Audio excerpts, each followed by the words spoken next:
Now from January 6th committee member Adam Kinzinger. Congressman, thank you for joining us this morning. Since you all subpoenaed or announced you were going to subpoena former President Trump this week, we saw his first response on Truth Social. What did you make of it? He didn't say whether or not he'd testify.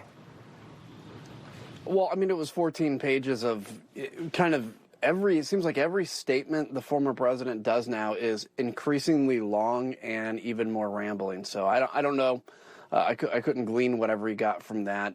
What I know is we made a decision, and in front of the American people, not behind closed doors, to begin that process of subpoenaing the former president. He's required by law to come in, and he can ramble and push back all he wants. That's the requirement for a congressional subpoena to come in.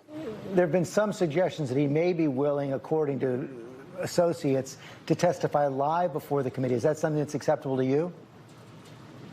Well, again, I think that's going to be a negotiation. I have long learned in this that people will say something publicly. Look at the former Secret Service members who claimed that Cassidy Hutchinson was lying when she obviously was not, about, overhearing that conversation of what happened in the limo. They claimed they'd come in and speak to us. They won't do it. They have yet to come in. So I'll only address that when we know for sure whether or not the president has tried to push to come in and talk to us live. You say he's obligated by law to respond to the subpoena. Do you believe that the Justice Department, if the president refuses, should hold him in criminal contempt? Look, that's a bridge we cross if we have to get there. Look, we well recognize the fact that because of the committee only being able to exist till the end of this congressional year, because that was the mandate, we're at a bit of a time limit here. And as we're wrapping up the investigation, we're also pursuing new leads and facts, and we want to speak to the president. Look, if he's made it clear he has nothing to hide, is what he says. So he should come in on the day we ask him to come into. If he pushes off beyond that, we'll figure out what to do next. Granted that, this is not an unprecedented move by Congress, but it's also, we recognize this is a big deal. This is a big move. But this isn't about us. It's about the American people, George. Look, what happened on January 6th was terrible. What led up to that and what happened since is what I'm more worried about. And democracies are not defined by those bad days, but how we come back from those bad days. This is that process. This is laying out before the American people what happened and determining we can never do this again.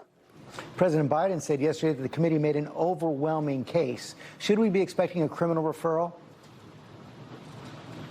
Look, again, I think the question of criminal referral really doesn't have much of a point, because obviously DOJ is moving forward on this anyway. It's not a mandate, but I think it would be, we're certainly going to address that issue, and we'll have more to come on that when we make that decision. But regardless, it looks like DOJ has already begun this investigation. I take a lot of pride in two things. Number one, our mandate is to tell the American people the truth, come up with fixes.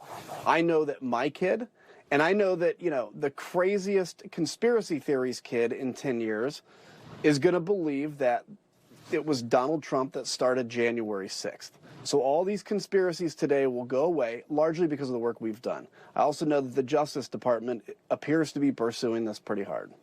You say they will go away, but you've got an overwhelming number of Republican candidates for offices across the country this year, House, Senate, Secretaries of State, who are amplifying former President Trump's lies about the last election, basically election deniers. So the threat is continuing, isn't it?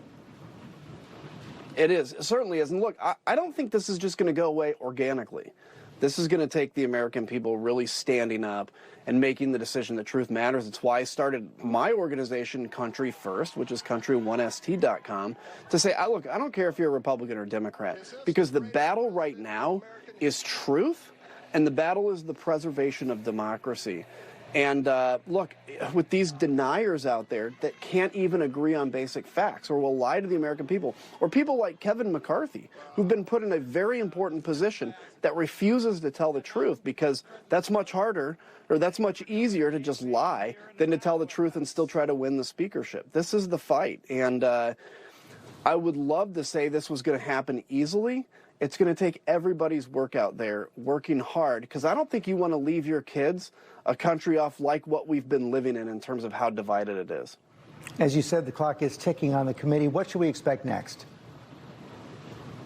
Well, right now, look, it's putting those facts together, putting together in more of depth, in a deeper kind of way, exactly what we know. For instance, the last hearing I did before this last one, it was about an hour and a half long. That could have been about a 4-hour hearing. So you'll see more of those details. We'll start to work on recommendations, and then again, we put out that report, and really the torch has been passed, yes, to DOJ, but also to the American people, because we're saying, here's what the deal is. Now it's up to you to stop this from, A, happening again, and really take control. As a self-governing country, what kind of a country do you want to live in? This is not acceptable how we've been doing it. We can do way better.